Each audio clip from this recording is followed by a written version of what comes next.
Hello, hello, hello. Good day. And we are here again on our channel Faith, Wellness, and Purpose.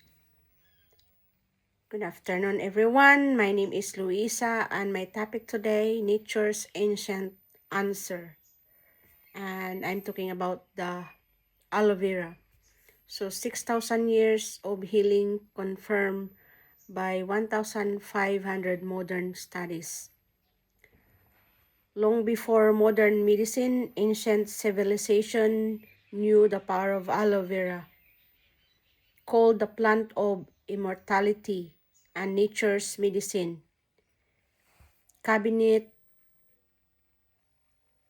Nature's medicine cabinet.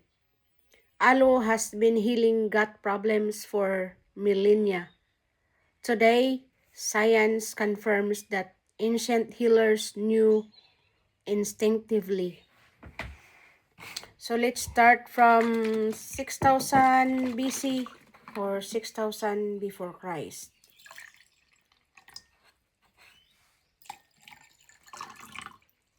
So ancient Egypt called the plant immortality used by pharaohs for digestion, skin, and internal healing.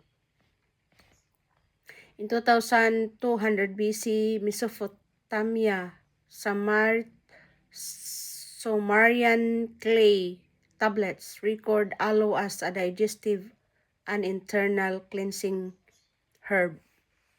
And 400 BC, ancient Greece, Aristotle advised Alexander the Great to secure aloe supplies for healing soldiers. And 1st century ancient Rome, the elder documented aloe as the cure for stomach disorders and constipation.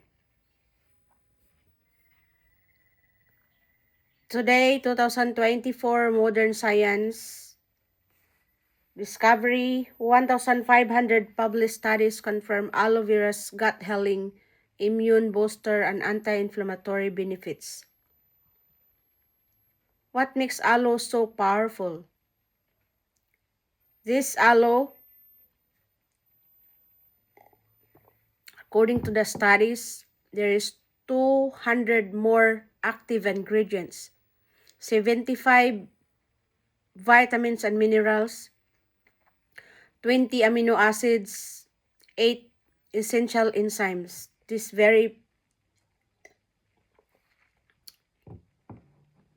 is powerful plants that I am drinking every day. So let's go. And if you need more information, message gut health or health, and then let's start from that. Don't forget to drink your aloe every day. Plus, you need to have fiber. I have also fiber with me. I mix it with my aloe.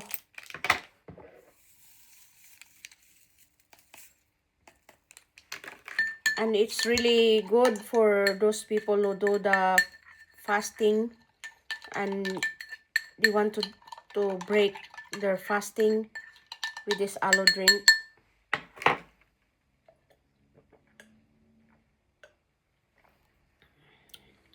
Yum.